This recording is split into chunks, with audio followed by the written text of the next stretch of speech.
um dos mais conhecidos vilões da Marvel. Um personagem cheio de camadas e que recebeu várias versões ao longo do tempo, chegando em alguns momentos a ser um anti-herói e até mesmo um herói. Baseado na mitologia nórdica, responsável pela criação dos Vingadores, meio-irmão de Thor e filho adotivo de Odin, esse é o deus da trapaça e da mentira. Esse é Loki. Mas antes de falar dele, se inscreve no canal se você ainda não é inscrito, já deixa seu like para não esquecer depois, me segue nas redes sociais e agora sim, vamos para a origem. Antes da Marvel ser a Marvel que a gente conhece hoje, a editora lançava vários quadrinhos diferentes. Um desses era um quadrinho de romance chamado Vênus. E na edição número 6 de 1949, o Loki estava lá. Mas esse personagem só estava ali porque veio baseado da mitologia nórdica, e não é bem considerado o Loki que a gente conhece dos quadrinhos oficiais da Marvel hoje em dia. Então ele foi totalmente desconsiderado. Loki Laufeyson surgiu pela primeira vez oficialmente na revista Journey into Mystery número 86 de 1962, criado por Stan Lee, Larry Lieber e Jack Kirby. Toda a história de Loki, Thor, Odin e os Asgardianos veio baseada da mitologia nórdica, mas veio adaptada. Então não segue fielmente o que existe na mitologia real. E se a gente está falando de quadrinhos, existem também os retcons. Então principalmente a origem e as explicações de algumas coisas sempre vêm sendo recontadas com algum aspecto novo com o passar dos anos. Por exemplo, no começo, Loki era só um vilão tradicional, rival do seu meio-irmão Thor, obcecado em atacar o seu pai Odin e em conquistar Asgard. Pouco tempo depois, a gente entende que durante uma batalha contra os gigantes de gelo de Jotunheim, Odin encontrou uma criança órfã, filho do rei Laufey. Mas ele tinha nascido pequeno comparado aos gigantes e por isso tinha sido abandonado. Então Odin adotou o garoto num gesto de caridade. Ele era filho do rei dos gigantes, ou seja, era um príncipe. Então a partir daquele momento Loki faria parte da família real de Asgard. Mas em 2008 a gente teve um aprofundamento melhor de toda a origem do personagem. Muito tempo antes, o pai de Odin, Bor, morreu em combate transformado em neve viva. Odin poderia ter trazido seu pai de volta, mas ele não fez. Assim, atormentado pelo espírito de Bor, Odin ouviu a sua profecia de que uma batalha que estaria por vir geraria um órfão, o filho de um rei. Se Odin adotasse a criança, Bor deixaria Odin em paz. E assim aconteceu. Odin matou o rei Laufey em Jotunheim e adotou o pequeno Loki Laufeyson, não por caridade, mas por egoísmo. Com o passar dos anos, Odin entende que Bor o amaldiçoou com um filho adotivo traiçoeiro e perigoso. Mas toda essa trama, desde a morte de Bor, de Laufey e a adoção do pequeno Loki, foi planejada pelo próprio Loki do futuro, que voltou no tempo para que a sua origem realmente acontecesse, criando assim um grande paradoxo. Loki cresceu ressentido e se sentindo inferior, sempre enciumado da atenção que o seu meio-irmão Thor recebia e como os Asgardianos o tratavam diferente. E por isso Loki passa a se interessar pela magia e se torna um inimigo de Asgard, o deus da trapaça. Loki causava todo tipo de problema e de maldade real, como criando aranhas gigantes para atacar Thor e Sif, trocando de corpo com seu meio-irmão ou deixando preso no limbo, e fazendo até mesmo Thor se transformar num sapo por um tempo. Tudo isso inclusive graças aos seus conhecimentos místicos, que cada vez eram maiores, fazendo de Loki provavelmente o mais poderoso feiticeiro de toda Asgard. Loki era realmente um vilão, considerado além de deus da trapaça e da mentira, como deus da maldade também. E por isso foi exilado diversas vezes, principalmente por colocar a vida dos Asgardianos em risco.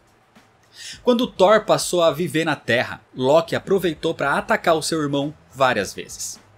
Num desses momentos, ele tentou forçar uma luta entre Thor e o Hulk, mas as coisas saíram de controle e isso envolveu também Homem de Ferro, Vespa e Homem-Formiga, fazendo com que eles se juntassem numa equipe pela primeira vez em 1963. Um pequeno grupo que ficou conhecido como Vingadores. Loki passou anos nessa ideia mais vilanesca. Ele chegou a reunir grandes inimigos dos Vingadores para atacá-los, como na saga Atos de Vingança de 1989, por exemplo. Mas o auge da sua vilania aconteceu em 2004, quando ele dá a forja do Mjolnir ao demônio Surtur, começando assim o Ragnarok, o fim do mundo para os deuses nórdicos. Nessa história, o próprio Thor, como sendo o rei das runas, quebra o ciclo do Ragnarok depois que todos os deuses são mortos nesse evento. Mas em 2008, eles começam a voltar, incluindo Loki. Só que o deus da trapaça tinha reencarnado dessa vez no corpo de uma mulher, sendo chamada aqui como Lady Loki. E agora, com os deuses livres do ciclo do Ragnarok, Loki dizia que queria levar uma vida diferente, queria se redimir e passar a deixar um pouco de lado esse modo vilanesco, andando numa área mais cinza. Mas ainda assim, era uma área cheia de mentiras e trapaças, porque ele continuou tendo as suas atitudes controversas, como por exemplo, evitar que Sif, a amada de Thor, pudesse ressuscitar, porque o corpo que Loki estava usando era o corpo de Sif. Claro que ele disse que foi só um acidente, porque o seu corpo na verdade não tinha sido restaurado ainda. Até que finalmente ele volta para sua forma original em 2009. Nesse período, Loki fez parte da Cabala de Norman Osborn durante a Invasão Secreta e o Reinado Sombrio. Só que a ambiguidade dele nesse período fica cada vez mais evidente, porque por mais que a Cabala fosse praticamente um grupo de vilões, Loki se passa pela Feiticeira Escarlate em certo momento para reunir os poderosos Vingadores contra Norman Osborn. O Loki inclusive é quem convence Norman a atacar Asgard, que estava na Terra nesse período durante a saga O Cerco. Só que, se por um lado ele mandava Norman atacar, dando a entender que ele fosse um vilão, por outro, esse seu plano era para que, no contra-ataque, Thor, os Vingadores e toda Asgard derrotassem Norman e os seus Vingadores Sombrios, fazendo com que as suas atitudes fossem de certo modo heróicas. Só que no fim dessa saga, em 2010, o plano de Loki sai do controle quando o vácuo que existe no Sentinela se materializa e o mata bem na frente do seu irmão Thor. E antes de morrer, ele pede perdão ao Deus do Trovão. Mas como nos quadrinhos ninguém fica morto para sempre, em 2011 Loki estava de volta.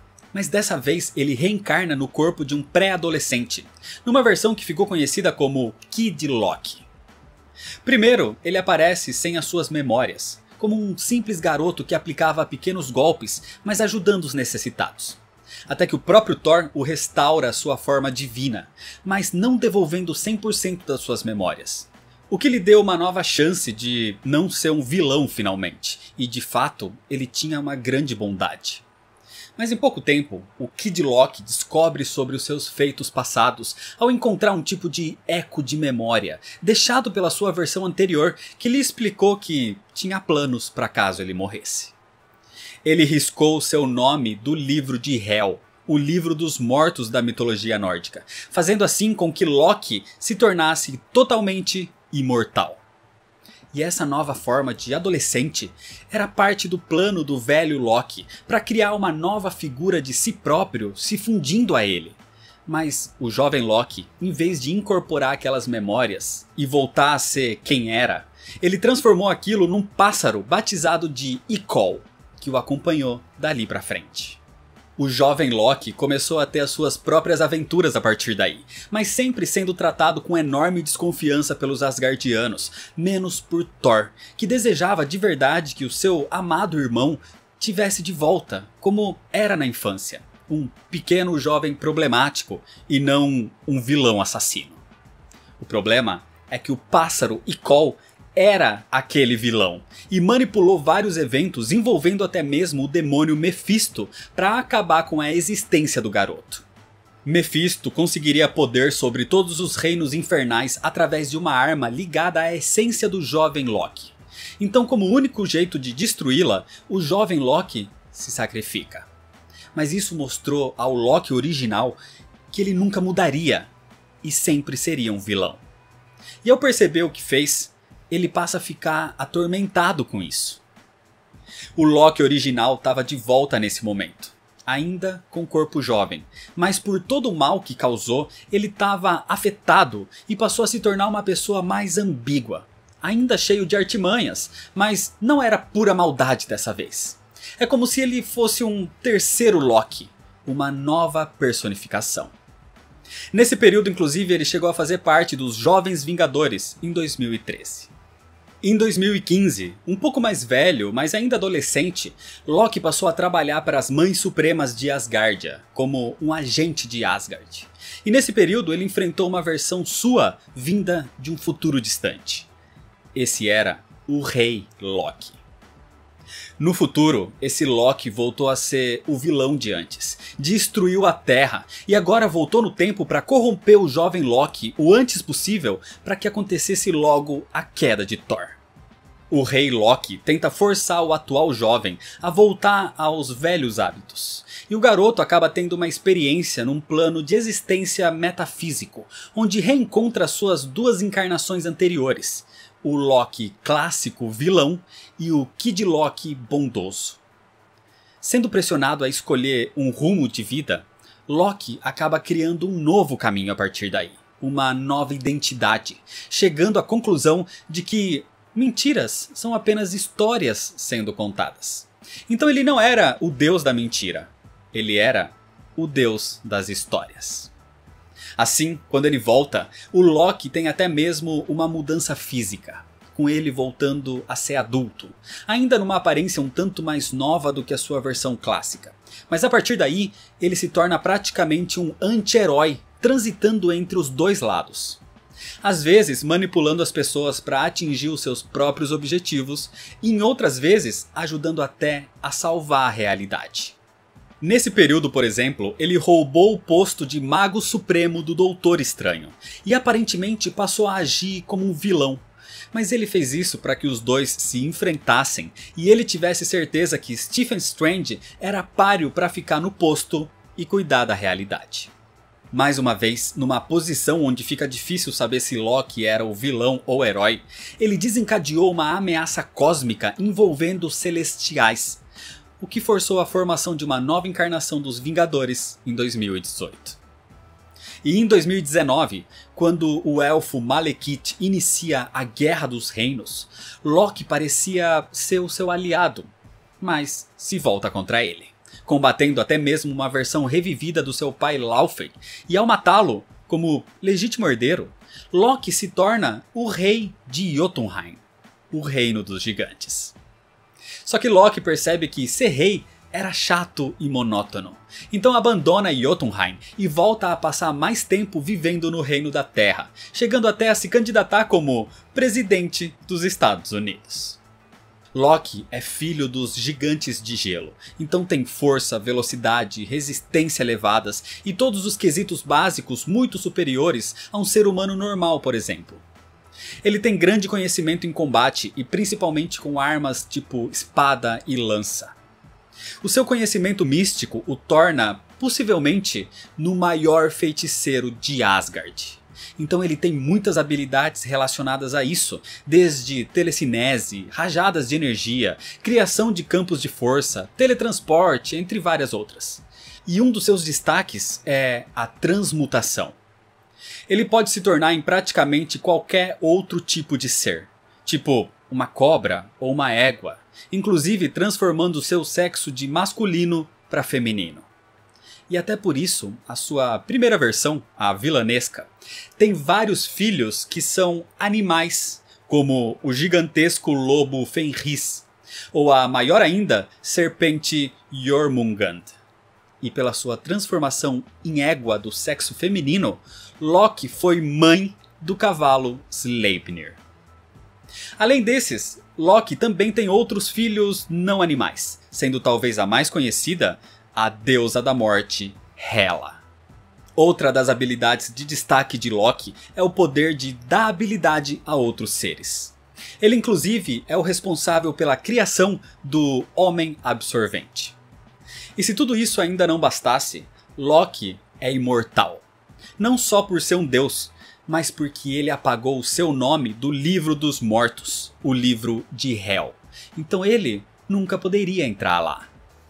Fora dos quadrinhos, Loki já surgiu em várias animações, sendo alguns exemplos como na animação do Homem-Aranha dos anos 60, em Avengers Assemble e Avengers Earth's Mightiest Heroes. Nos jogos, ele já apareceu em vários também, sendo só alguns exemplos como Marvel Ultimate Alliance, Marvel Future Fight e Lego Marvel Super Heroes. E em live action, o personagem surgiu em vários momentos do universo cinematográfico Marvel, surgindo pela primeira vez em Thor de 2011, sendo o principal vilão do filme Vingadores de 2012, e agora tendo o maior destaque na sua série solo, a série Loki da Disney+. Loki já foi um dos maiores vilões da Marvel, hoje é um dos maiores anti-heróis da editora. É um caos necessário, sempre armando as suas trapaças, mas às vezes com um motivo positivo. E essa é a sua natureza. Ele sempre foi mencionado como o deus da trapaça e da mentira, mas com tantas versões diferentes de si próprio, hoje ele é outra coisa.